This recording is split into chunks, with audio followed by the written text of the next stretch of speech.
Hello, everybody. Okay, today we are starting something absolutely massive.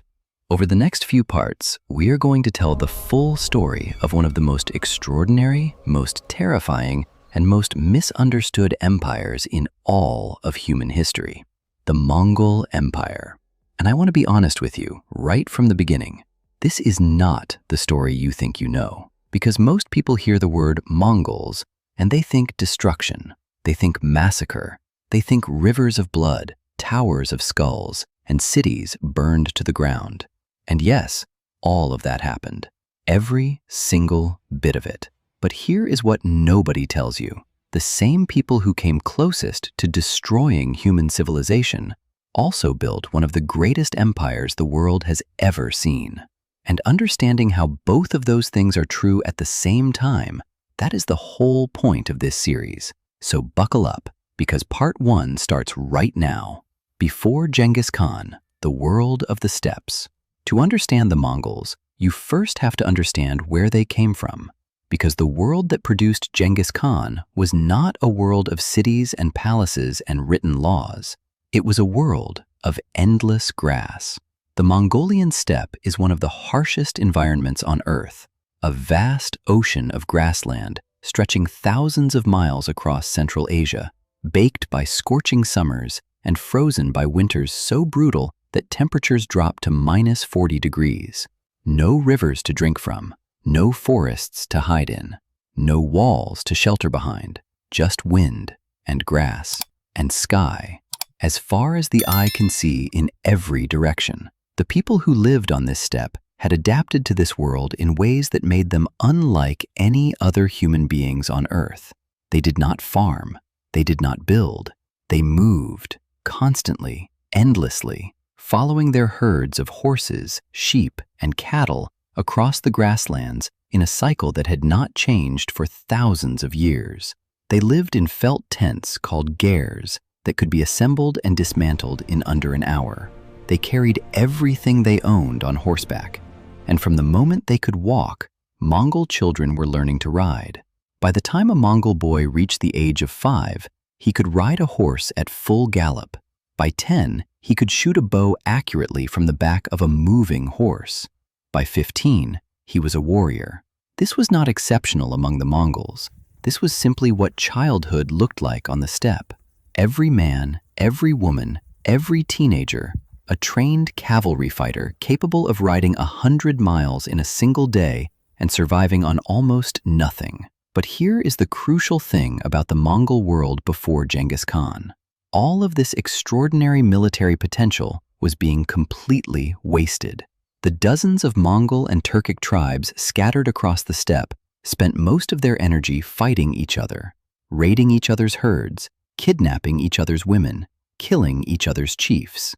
The steppe was a world of constant, low-level tribal warfare that kept every group permanently weak and permanently divided. No single tribe was strong enough to threaten the great settled civilizations to the south, the Chinese Empire, the Persian kingdoms, the Islamic caliphates. The steppe was dangerous, but fragmented, and fragmented enemies are manageable enemies. Then a child was born into the chaos, and nothing was ever manageable again. His childhood was not the beginning of a legend, it was a catastrophe. When Temujin was approximately 9 years old, his father was poisoned by enemies from a rival tribe while returning from arranging Temujin's betrothal to a girl from another clan. Yesuge died on the road home, and in the brutal logic of the steppe, his death meant everything. Without a chief to protect them, Yesuge's clan abandoned his widow and children, leaving Hoilun and her young sons alone on the steppe, with no herds, no allies, and no protection. What followed were years of desperate poverty and constant danger that would have broken almost any human being permanently.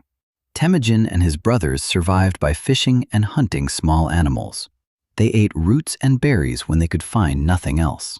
Rival tribesmen hunted them. At one point, a group of enemies captured Temujin and forced him to wear a heavy wooden collar around his neck as a slave. He escaped by hiding in a river. He was a teenager, he was alone, and the world was trying very hard to kill him. But something happened to Temujin during those years of suffering that transformed him into something genuinely unprecedented in human history. He learned. Every betrayal taught him who could and could not be trusted. Every near-death experience made him harder, faster, and more ruthless. And perhaps most importantly, every moment of weakness on the steppe taught him exactly what strength needed to look like if he was going to survive. He began building alliances, carefully, patiently, one relationship at a time.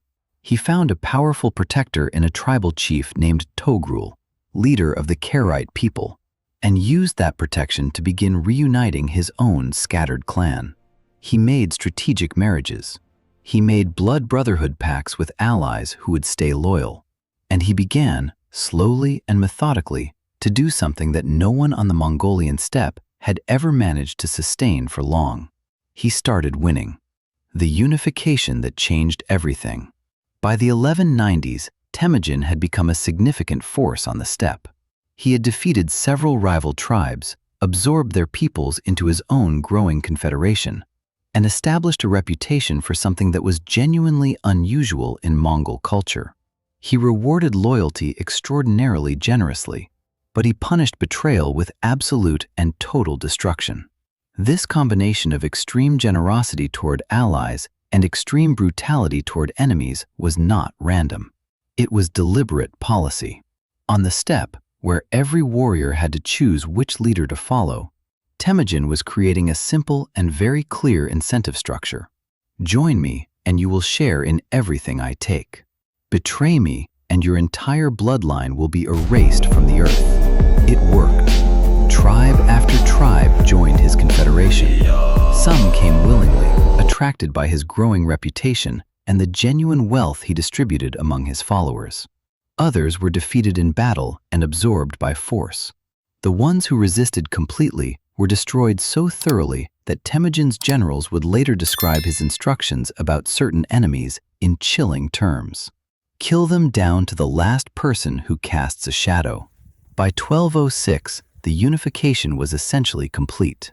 On the banks of the Onon River, the same river near which Temujin had been born into poverty 4 decades earlier, the leaders of every major Mongol tribe gathered for a great council called the Kurultai. They raised a white banner with 9 tails representing the 9 major Mongolian tribes. And they gave their united leader a new name and a new title: Genghis Khan, Universal Ruler.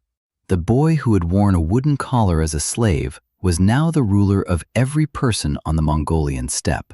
An estimated 1 million warriors owed him their absolute loyalty, and he had already decided exactly what he was going to do with them. The world had no idea what was coming. That is part 1 of the Mongol Sultanate story. In part 2, we are going to talk about the first great conquests, how Genghis Khan turned 1 million steppe warriors into a war machine that shattered every army it ever faced and began swallowing entire civilizations whole. Trust me, you do not want to miss it.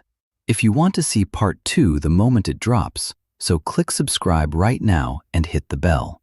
And share this video with someone who loves real history, because we are just getting started.